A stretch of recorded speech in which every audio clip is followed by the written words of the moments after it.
నిర్గమాకాండము 15వ అధ్యాయము 26వ వచనం చూద్దామండి. మీ దేవుడైన యెహోవా వాక్కును శ్రద్ధగా విని ఆయన దృష్టికి న్యాయమైనది చేసి ఆయన ఆజ్ఞలకు విధేయులై ఆయన కట్టడలన్నిటిని అనుసరించి నడిచిన ఎడల నేను ఐగుప్తీయులకు కలుగజేసిన రోగములో ఏది మీకు రానియను, నిన్ను స్వస్థపరచు యెహోవాను నేనే అనెను. మొదటికి ఏం చేయాలంట? యెహోవా వాక్కును శ్రద్ధగా వినాలి. ఏంటది? యెహోవా వాక్కును శ్రద్ధగా విని. రెండవది, ఆయన దృష్టికి న్యాయమైనది చేసి. మూడవది, ఆయన ఆజ్ఞలకు విధేయులై ఆయన కట్టడలన్నిటినీ అనుసరించి నడిచిన ఎడల నేను ఐగుప్తులకి కలుగజేసిన ఏ రోగము మీకు రాదు, ఎందుకంటే నేను స్వస్థపరచు యెహోవాను నేనే అంటున్నాడండి. ఒకానొక ప్రీచర్ ఉన్నాడండి. ఆ బోధకుని దగ్గరికి ఒక వ్యక్తి వచ్చాడు, క్రైస్తవుడే, విశ్వాసి. ఆ విశ్వాసి బోధకుని దగ్గరికి వెళ్ళి చెప్తున్నాడంట, ఈ వాక్యాన్ని చదివిన తర్వాత కట్టడలన్నింటినీ చేయాలన్నాడు కదా, ఆ కట్టడలన్నీ ఎంత కష్టమో, ఏం మాట్లాడుతున్నారు మీరు? ఇవన్నీ చేయడం ఎలాగా సాధ్యం అవుతుంది ఒక మనిషికి? మానవ నైజం అని ఉండదా? మానవ ఇచ్చలు కోరికలను ఉండవా? ఇవన్నీ చేయాలనంటే ఎలాగ చేస్తాము అని అడిగాడంట. అడిగితే ఎంతమందికి ఇక్కడ 10 ఆజ్ఞలు గుర్తున్నాయండి? మొట్టమొదటి ఆజ్ఞ ఏంటి? నీ దేవుడైన యెహోవా నేనే, నేను తప్ప నీకు వేరొక దేవుడు ఉండకూడదు అనే మాట. ఆ బోధకుడు అడిగాడంట. ఆ ఆజ్ఞ చెప్పి, ఇది చేసావా, ఇది కష్టంగా ఉందా అని అడిగాడంట. అని అంటే ఆయన అన్నాడంట, నేను రోజు చేస్తూనే ఉంటాను, ఆయన ఆజ్ఞలు అన్నింటినీ గాయకుంటాను, ఇవన్నీ చేస్తాను, నేను నాకు వేరొక దేవుడు ఎవ్వరు లేరు, ఆయనే దేవుడు, ఆయన తప్ప నాకు ఇంకెవరున్నారండి అని చెప్పాడంట. రెండో ఆజ్ఞ ఏంటండి? విగ్రహాలు చేసుకోకూడదు, విగ్రహాలని మొక్కకూడదు అని రెండో ఆజ్ఞ వచ్చినప్పుడు ఈయన అడిగాడంట, బోధకుడు. ఆ పాస్టర్ గారు అడిగారంట, ఇది ఎప్పుడైనా చేస్తావా, విగ్రహాలకి మొక్క? చీచి, అట్లాంటి అలవాట్లు నాకు లేదండి, అవెందుకు చేస్తా, నేను క్రైస్తవుని అని చెప్పాడంట. దేవుని యందు విశ్వాసం కలిగిన వాడిని అడిగాను అని చెప్పాడంట. మూడవ ఆజ్ఞ ఏంటండి? నీ దేవుడైన యెహోవా నామమును వ్యర్థముగా ఉచ్చరించకూడదు. Do not take the name of the Lord your God in vain అన్నమాట. ఇది చెప్పాడంట. ఇది చేస్తారంటే నిశ్చయముగా చేస్తాను, నేను అసలు దేవుని మాట వ్యర్థంగా వాడను, నా ప్రార్థనలో దేవుని ఆరాధించేటప్పుడే వాడతాను, ఇంకా కస్వర్డ్గా నేను దేవుని నామాన్ని ఉచ్చరించను అని చెప్పాడంట. నాలుగవది అన్నాడంట. నాలుగవది ఏంటిది?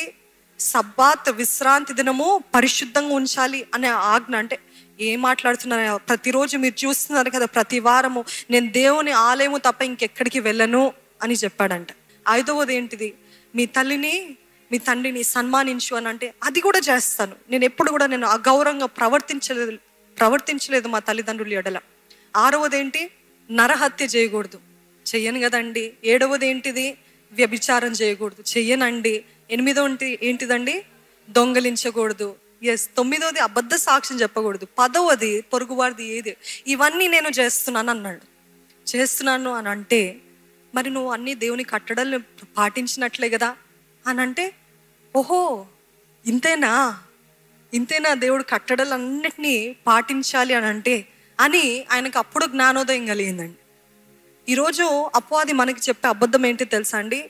దేవుని ఆజ్ఞలన్నీ కష్టంగా ఉంటాయి, నువ్వు చేయలేవు, నువ్వు చేసేంత వరకు బాప్తిస్మము తీసుకోక. ఎంతమందికి అబద్ధం వినబడ్డది? చాలా మంది వచ్చి చెప్తుంటారు, యవనస్తురాలు, నేను పరిశుద్ధంగా మారిన తర్వాత అప్పుడు బాప్తిస్మం తీసుకుంటాను, నేను ఏ తప్పు చేయనప్పుడు అప్పుడు అది ఇంకా అసలు సాధ్యమవుతుందా?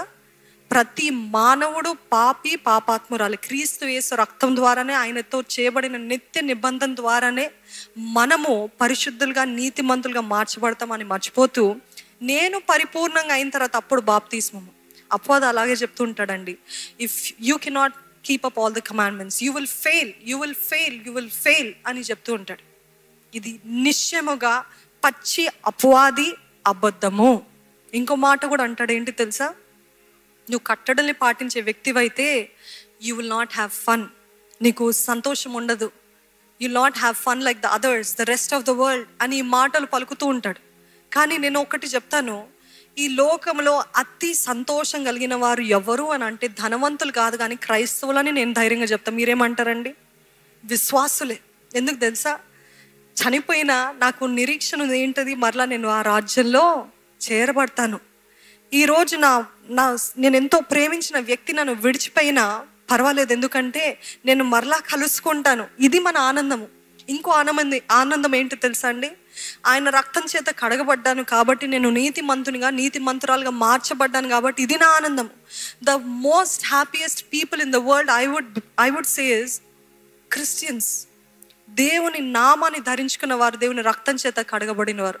క్రిస్టియన్స్ అంటే నాట్ జనరలైజింగ్, కానీ చాలామంది నిజముగా వాక్య సత్యం ఎరిగిన వారికి ఏంటిదంటే వారు సంతోషంగా ఉంటారండి, సంతోషంగా ఉంటారు. పౌలు అంటూ ఉంటాడు కదా, ఇప్పుడు చెప్పుచున్నాను ఆనందించుడి, మరలా చెప్పుచున్నాను ఆనందించుడి. ఎలాగ చెప్పగలిగాడు?